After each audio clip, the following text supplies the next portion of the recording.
Hi, Peter Charles here, Food for Life Fly Fishing. And in this video, we're going to look at doing the Elk Hair Caddis. Now, I already have one of these on file, but it's done a little differently. So I'm going to show you a dressing that's shown in the Fly Tying Bible, but I'm going to make one change from that particular dressing. So let's get going and looking at the materials. The hook is going to be a typical dry fly in a size 14. We're going to use this brown Veevus 10-aught for the thread. Our rib is going to be a gold oval in a small size. The body is this dark rabbit dubbing. The hackle is this brown furnace. People call it furnace, some people call it brown. Take your pick. And the wing is going to be elk hair again, the light elk hair. Okay, let's get going.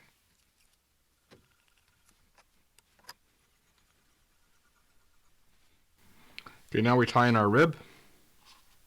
Now this is the difference between the dressing in the book and what I'm doing. I'm not using gold wire as they call for. I'm using gold tinsel. I don't like the use of wire on dry flies.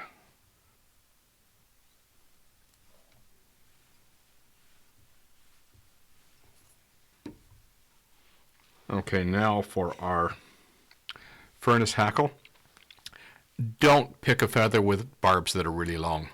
You want to keep the barbs maybe around the length of, or the width of the gape, I should say, or maybe a tad longer, but not much longer than that. You don't want really long barbs on this one. Tie it with the shiny side facing you.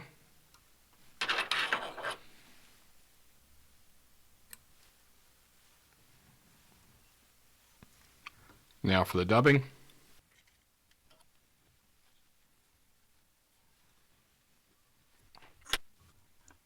Now we're going to palmer our hackle.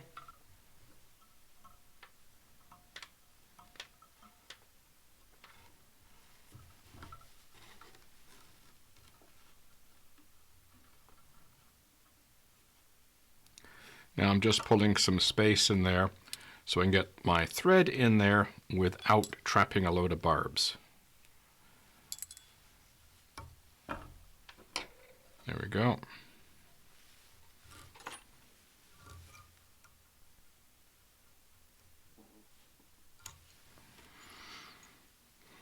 Now for the rib. With the rib, we have two choices. We can counterwind, and that crosses the quill and locks it in place. I could have also done the rib first and done it with a regular wind and then wound the quill beside it. Those are your choices. I am going to do it differently today. We're going to do the counterwind. If you've seen some of my other flies when I've done this, I've done it where the wind has been concentric. When you're winding over hackle, wiggle. And this way you can get the rib to settle in without trapping a load of barbs. And look at that, you see that? My hackle started coming apart. We'll see if I can resurrect that. Sometimes it pays to leave some of these in the video. You can see what's involved.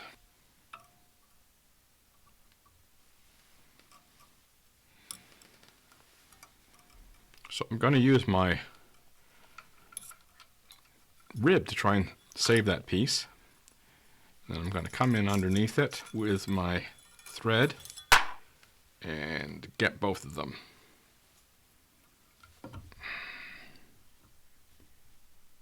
Well, sort of saved it.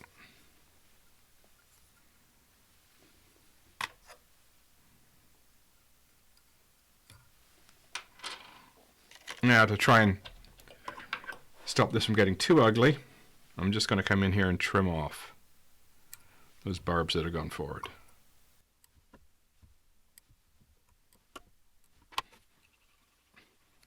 So what happened there?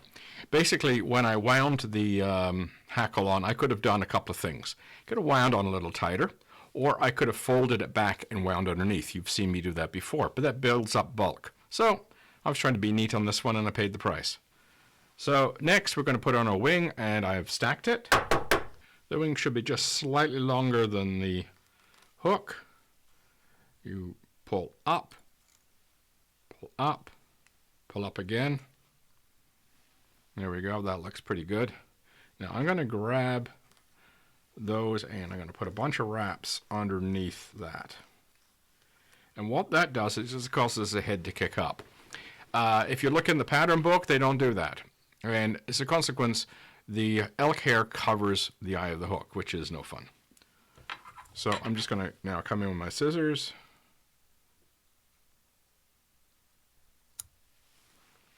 There we go. Now, you could, very carefully use your whip finisher, but I'm just going to come in with a half hitch tool and put a few half hitches underneath that.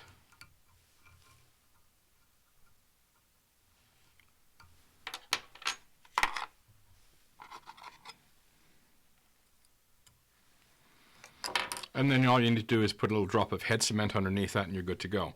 So, we got a chance to see how the Elk Hair Caddis is done, and also you got a chance to see how I recover from a screw up with a hackle.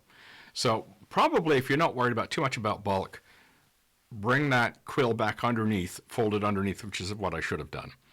And that way it traps it, and then, if some of your wraps haven't been that tight, they won't pop out like what happened to me here. But it's still a fishable fly. I would still take this fishing. I wouldn't worry about it. It's just lost one wind of the hackle in the front, as if the fish are going to care. So, but remember that two things: either make sure you got a really good tight wrap on the quill to make sure it doesn't come loose, or preferably fold it back, wrap over it, break it off, then it definitely was not going to come out. Anyway, give it a try. The Elk Hair Caddis. This is you know what? This is the fly that I caught my very first trout on. So it has a special place for me. I love fishing the Elk Hair Caddis, tied with that hackling underneath. Well, there we go. Cheers.